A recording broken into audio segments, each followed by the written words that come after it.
ભગવાન હોવા છતાં એક બાળક તરીકે જેલમાં જન્મ લેવો, જન્મ લીધા પછી પોતાના સગા મા બાપથી છૂટા થઈ જવું, રાજકુમાર હોવા છતાં ગોવાળની માફક ગોકુળની અંદર મોટા થવું, થોડા મોટા થઈને પોતાના જીવનનો પહેલો પ્રેમ રાધા મળતો હોય ત્યારે એનાથી છૂટા પડીને મથુરા જવું, મથુરામાં જઈને પોતાના સગા મામા કંસનો વધ કરવો અને મથુરાની ગાદી મળતી હોય ત્યારે એ ગાદી છોડીને સાંદીપની મુનિના આશ્રમમાં ભણવા જવું, ભણી ગણીને આવીને સોનાની દ્વારિકા હજુ તો વસાવી જ છે, રાજ કરવાનો સમય આવે છે ત્યારે દ્વારકા છોડીને હસ્તિનાપુર પહોંચવું, પોતાના જ સગા કૌરવો અને પાંડવોને એકબીજાની સામે લડતા જોવા અને પોતાના જ બનાવેલા માનવીઓને એકબીજાનો સંહાર કરાવીને ધર્મની સ્થાપના કરવી, પોતાના સગા ભાણેજ અભિમન્યુનો ત્યાં વધ કરાવો અને ધર્મની સ્થાપના કર્યા પછી પણ માતા ગાંધારીનો શ્રાપ લેવો અને શ્રાપ લીધા પછી પોતાના જ યાદવોને એકબીજાને મારતા જોયા પછી એક સામાન્ય માણસના, એક સામાન્ય પારધીના તીરથી દેહ ત્યાગ કરવો અને છતાં પણ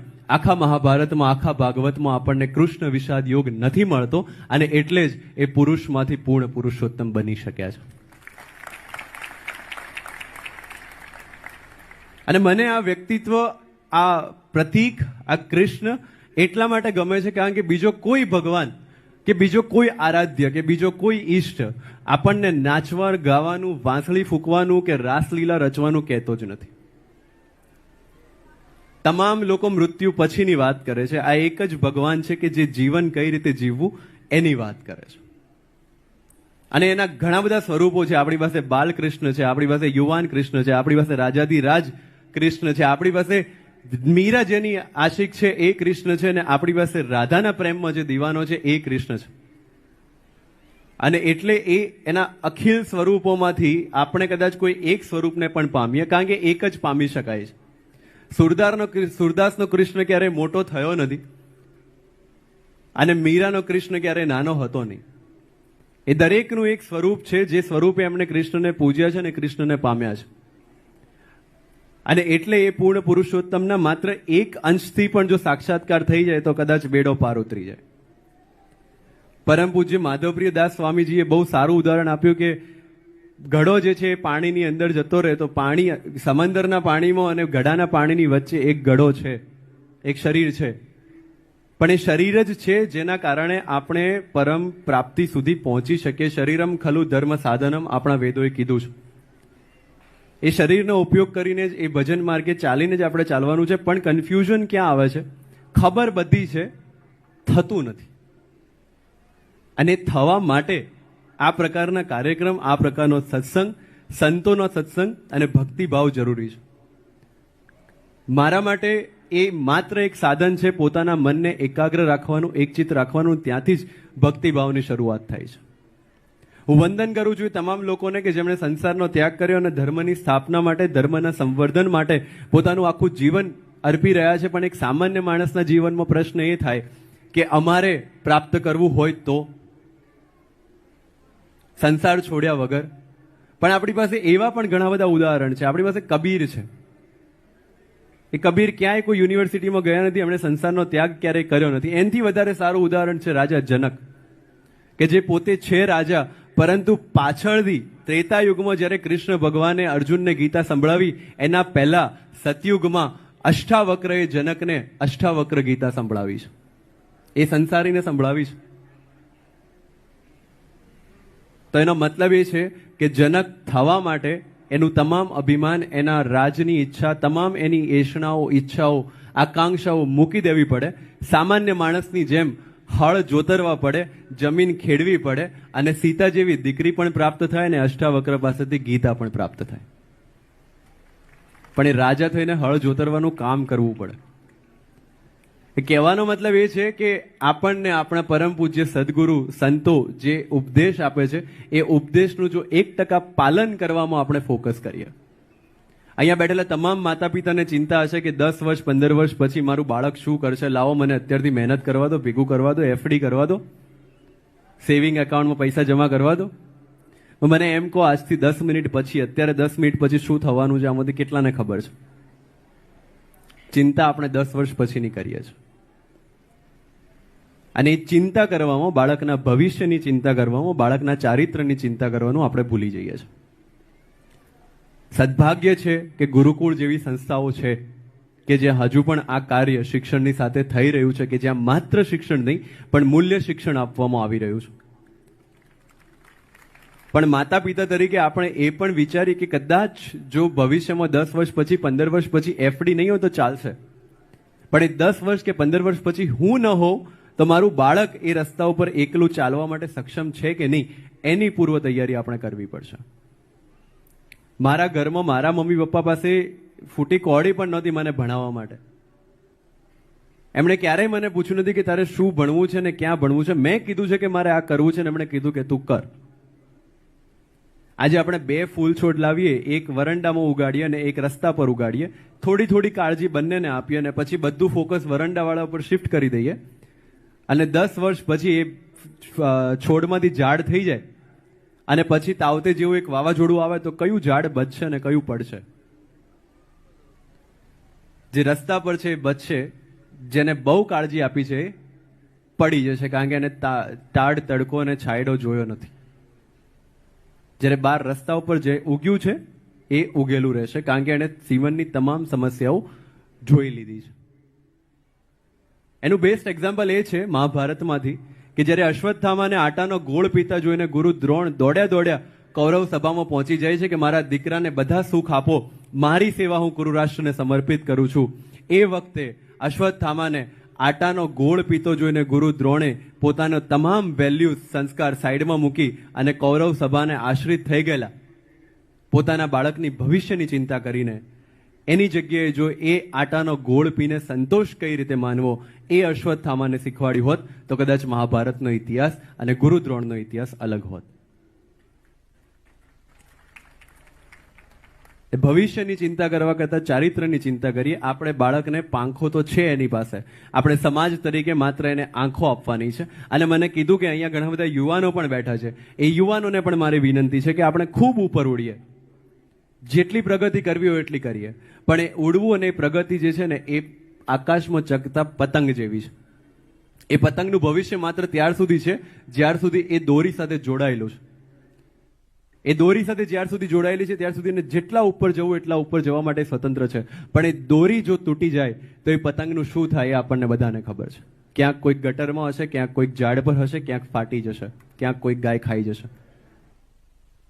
તો આ સમાજ, આપણા ગુરુજનો, આપણા સદગુરુઓ, આપણા માતા પિતા, આપણા શિક્ષક એ દોરી છે. એ દોરી સાથેનું કનેક્શન જ્યાર સુધી આપણું અકબંધ છે ત્યાર સુધી પ્રગતિના જે આકાશ પર આપણે ઉડવું હોય ત્યાં સુધી ઉડી શકીશું. પણ જ્યારે પરંપરાઓ આપણને બંધન લાગતી થાય છે, માતૃભૂમિ મૂકીને વિદેશમાં ચાલે જવાનું મન થાય છે, એકના એક દીકરાઓ આજે ફોરેનમાં હોય છે, માતા પિતાના અંતિમ શ્વાસ ચાલતા હોય તો પણ આવવાની દરકાર નથી હોતી, એવું બધું જોઈને થોડું જે છે એ દુઃખ થાય છે.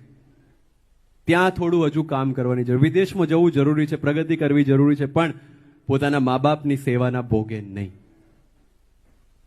આ સંસ્કાર એ આપણા ભારતીય સંસ્કાર છે અને એ ભારતીયતા જ્યારે આજે સમગ્ર વિશ્વમાં પ્રસરી રહી છે ત્યારે ભારતીયતાની સાથે સાથે એના મૂલ્યો પણ આપણે સમગ્ર વિશ્વમાં પ્રસરાવીએ અને એ પ્રસરાવવા માત્ર કહેવાથી નહીં, આપણે એવું જીવી બતાવીએ જેથી સમગ્ર વિશ્વ એ ભારતને વિશ્વગુરુ માની રહ્યું છે અને વધુ દ્રઢપણે માનતું થાય.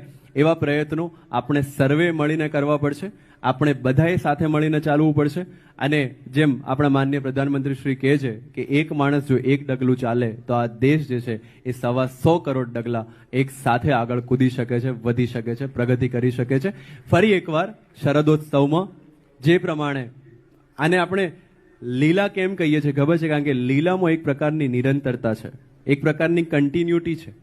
અને એટલે રામના જીવનને આપણે રામચરિત્ર કહીએ છીએ, જ્યારે કૃષ્ણના જીવનને આપણે લીલા કહીએ છીએ. ચરિત્રમાં મર્યાદા છે, લીલામાં કોઈ મર્યાદા નથી. કૃષ્ણ માત્ર એટલું કહે છે કે કશું પરમનન્ટ નથી, કશું શાશ્વત નથી, પરિવર્તન સંસારનો નિયમ છે. આજના જે પ્રશ્નો છે એ આવતીકાલે નથી રહેવાના, આવતીકાલના પ્રશ્નો કદાચ પરમ દિવસે નથી રહેવાના. રહેવાનું છે તો માત્ર આજની ક્ષણ, અને એ ક્ષણમાં જીવતા જો આવડી જાય તો આપણું જીવન જે છે એ પાર લાગી જાય. શરદ પૂનમનું મહત્વ એટલા માટે પણ છે કે એવું કહેવાય છે કે આ રાત્રિએ ભગવાન કૃષ્ણ વ્રજભૂમિમાં રાસલીલા રચાવે છે અને ગોપીઓ એ રાસલીલાની અંદર તલ્લીન થઈ અને રાધા કૃષ્ણની ફરતે એ રાસલીલા ગાતા હોય છે. ત્યારે આ રાસલીલાનું પ્રતિકાત્મક મહત્વની વાતથી મારી વાત શરૂ કરવી છે. એમણે કીધું કે ગીતાનું જ્ઞાન પચાવ્યું છે વગેરે વગેરે, પણ હું બે હાથ જોડીને નતમસ્તક થઈને એવું કહું છું કે હજુ તો આ શરૂઆત છે, કંઈ જાણ્યું નથી.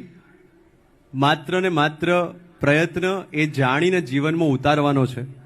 અને એ ગીતા જ્ઞાન જ્યારે આપણે કહીએ કે કઈ રીતે ગીતાનું મહત્વ સમજી શકાય, તો જેટલા પણ આપણા વેદ છે, પુરાણો છે, ઉપનિષદ છે, વેદાંત છે, આરણ્યક છે, એ બધાને ભેગા કરી અને જેમ આપણે ફળને નીચોવીને એનો રસ ઉત્પન્ન કરીએ, એ જ રીતે આ શાસ્ત્રોને નીચોવીને જે રસ ઉત્પન્ન થયો છે એ છે શ્રીમદ ભગવદ્ ગીતા. એટલે એનો કદાચ એકાદ શ્લોક પણ સમજીને જીવનમાં ઉતરી જાય તો જીવન આખું જે છે એ પાર ઉતરી જાય, એવું મારું સ્પષ્ટ માનવું છે. ઘણા લોકો એવું કહે છે અને એ વાત સાચી પણ છે કે જીવનમાં ક્યારેય કોઈ પણ તકલીફ હોય, કોઈ પણ કન્ફ્યુઝન હોય, ત્યારે એકાદ પાનું ખોલીને વાંચી લઈએ અને એમાં જે પહેલો શ્લોક વાંચીએ ને એમાં તમને એ સમસ્યાનું સમાધાન મળી જાય. અને આવું કદાચ ગીતા માટે નહીં, તમામ ધર્મગ્રંથો માટે કહી શકાય. પરંતુ ફરક ક્યાં પડે છે? આજે અહીંયા ઘણા બધા માતા પિતા પણ બેઠા છે, એટલે મારે એક પ્રશ્ન પૂછવો છે કે આપ આપના બાળકની સાથે બેસો, એને 10 મિનિટ, 15 મિનિટ, 20 મિનિટ કંઈક સારી વસ્તુ કીધી, બેટા આપણે આમ કરવું જોઈએ, બેટા આપણે આમ કરવું જોઈએ, આ કરવું જોઈએ, પેલું ના કરવું જોઈએ. એ કયા પછી તમે બહાર નીકળો છો, પછી પાછા ઘરે આવો છો, ત્યારે બાળક હાથમાં પૂજાની થાળી સાથે તૈયાર છે, આપને બેસાડે છે અને આપની પૂજા કરે છે, અને પછી આપે જે ન કરવાનું કીધું એ બધું જ કરે છે. તો શું આપણે ખુશ થઈશું એમાં? માતા પિતા તરીકે આપણે ખુશ ક્યારે થઈશું કે જ્યારે આપણે જે કીધું છે એનું અનુસરણ બાળક કરે ત્યારે, અથવા આપણે જે કીધું છે એને સાઈડમાં મૂકીને આપણી 24 કલાક પૂજા કરે ત્યારે? હું માનું છું ત્યાં સુધી તમામ લોકો વિકલ્પ એકને ચૂઝ કરશે કે આપણે જે કીધું છે એનું પાલન કરશે તો માતા પિતા તરીકે આપણને વધારે ખુશી થશે. પણ જ્યારે ધર્મગ્રંથોની વાત આવે છે, જ્યારે ભગવાનના ઉપદેશની વાત આવે છે, ત્યારે આપણે વિકલ્પ 2 ચૂઝ કરીએ છીએ, વિકલ્પ 1ને ભૂલી જઈએ છીએ અને પછી આપણે આશા રાખીએ છીએ કે પરમ પિતા આપણાથી ખુશ નથી. હું માનું છું ત્યાર સુધી મહાભારત, રામાયણ, બાઇબલ હોય કે કુરાન હોય, આ બધા જ ધર્મગ્રંથો જે છે એ જીવન જીવતા શીખવાડવાના ધર્મગ્રંથો છે. અનફોર્ચ્યુનેટલી, કમનસીબે આપણે બધા જ ધર્મગ્રંથોને મૃત્યુ પછી વાંચવાના અધ્યાય બનાવી દીધા છે. માણસ મરી જાય પછી ગીતાનું પાઠ થાય એની પાછળ, કે બાઇબલ વંચાય કે કુરાન વંચાય, પણ જે ગયો છે એને હવે કંઈ ફરક પડવાનો નથી, જે બેઠા છે એમનું એમાં ધ્યાન નથી. એટલે જ્યારે પણ આપણે ધર્મગ્રંથોની વાત કરતા હોઈએ, ભગવાનની વાત કરતા હોઈએ, ત્યારે મારું એવું સ્પષ્ટ માનવું છે કે એ ખુશ ત્યારે જ થશે જ્યારે એમણે જે કરવાનું કીધું છે એ કરીએ તો. આ તો આપણને કોઈક 2 શબ્દો કહી જાય તોય આપણે 2 દિવસ દિમાગમાં લઈને ફરીએ કે મને કઈ રીતે કહી ગયો કે કઈ ગઈ. મારું માનવું એવું છે કે આ ધર્મગ્રંથોમાંથી આપણે એ શીખવાનું છે કે મેં મારા ભૂતકાળના પ્રવચનમાં પણ કીધું છે ને આજે ફરી અહીંયા શરદોત્સવમાં મને એ પુનરાવર્તન કરવાની ઈચ્છા થાય છે